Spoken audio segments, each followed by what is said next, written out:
Zwom. Doot, doot, doot, doot, doot. BMO. Hey everyone, and welcome to another BMO Creative crypto video. So this one is about the mysterious bush dog. You ever heard of this? Why am I calling it mysterious? Well, bush dogs are reddish brown to black, weighing between 11 to 18 pounds. Some of them do get quite a bit larger. They travel in groups of up to a dozen of them and are most social of all the native neotropical dog species. In fact, they're one of the smallest dog species that are still social like this. They hunt mostly large forest rodents during the day, but yet are still never seen by people. The bush dog was first described by Peter Lund in 1839, who was an amazing scientist. He found evidence of them in a cave that was a fossil skull, and that's it right there in the top center. Pretty nice skull. Yeah, he did a good job of cleaning that thing up. He also discovered human remains in those caves, along with saber-toothed tiger bones and giant armadillo. He was one of the first scientists to admit that humans lived along with these kinds of animals. So Lund did also see one of these bush dogs alive back in that time, but he assumed it was a different animal species because of his scientific background, and so he gave it a separate genus name. But they are one and the same. So since then, they've been put in zoos and things of that sort whenever they were found, but they're rarely found. A footprint was discovered, for example, in 2005. So scientists realized that these animals still lived in a certain part of the Amazon forest. So this sparked the World Wildlife Fund effort to photograph them with camera traps, but it took 7 years of effort to finally photograph one with a camera trap. So that alone shows you how rare they are to get, and look what putting cameras out in the Amazon does to the cameras. Even though they put them in these really tight tactical contigos, you can see where the camera gets destroyed in just a matter of weeks at a time. I guess insects go in there and build nests around the cameras. I know insects love electricity. So let's move on.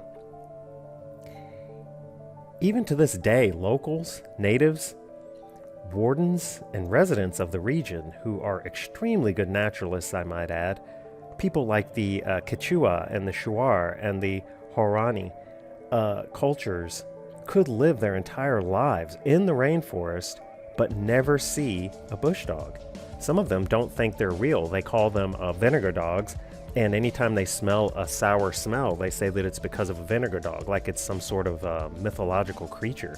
The guy in the middle, I put him there because that is not a bush dog underneath his right arm. That is a Coati-Mundi, but he is known for being able to capture bush dogs alive, and he will bring them for money to different naturalist federations and branches, and so that they can take them and put them in zoos and things of that sort and reserves to try to protect the species, because we think they're about to be extinct. I don't know if that's true or not. But yeah, you can see down there at the bottom that he has never worn shoes. You can see how his feet are curved so that he can perfectly balance and walk down tree limbs and things. I mean, the guy's amazing.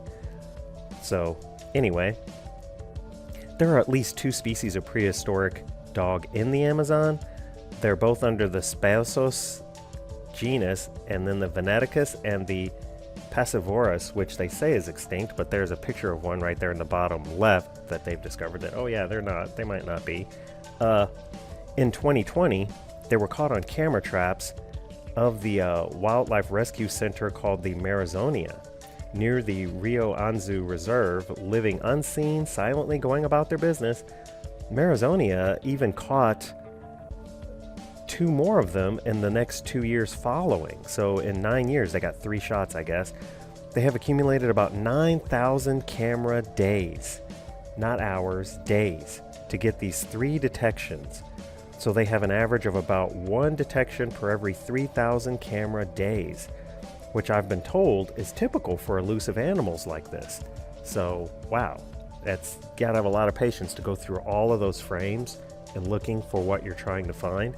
And you got to leave the cameras out there for a very long time. In Costa Rica, a recent study estimated that it would take around 2,500 camera days 25 cameras for 1,000 days, and they thought they'd have a 50-50 chance of photographing one of these bush dogs. In a large park in southern Costa Rica, it took 2,376 camera days to capture 2 shots, 1 detection for every 1,000 camera days approximately. For comparison, in the same period at that site, they only captured 13 jaguar pictures. Just 13 jaguar shots in 2,376 camera days in the jungle were made by the same camera. So it shows you how elusive these animals are. We know they're there, but it's just very hard to get pictures. In the rainforests of Panama, in 32,000 camera trap days, only 11 detections of bush dogs were made, for a detection rate of around 1 for every 3,000 camera days. So, all these camera days and how long it takes and all of that, you're probably wondering the same thing I was. Am I drawing a parallel here that maybe another cryptid that may be real could be captured on camera if someone was willing to set up several dozens of cameras in the correct locations, in the correct way, and leave them out there for years at a time? I'm talking 7 to 9 years at a time. Yeah, I'm not here to really do that. Anyways, science does say there were no dogs in South America during 70 million years ago to about 4 million years ago. Dogs arrived along with many other groups of animals like bears and tapirs and deer and pigs and camelids and pit vipers and people and many others around 3 to 4 million years ago, when there was a land bridge was formed between, of course, northern, central, and South America. Yeah, that theory does sound very familiar with another large biped that they say came from Asia over into North America. Gigantopithecus, they say, became Sasquatch. Yeah, I think it's just giant hairy people. But anyway, so again, I ask you, what do you think might be out there for us to find that is not supposed to exist?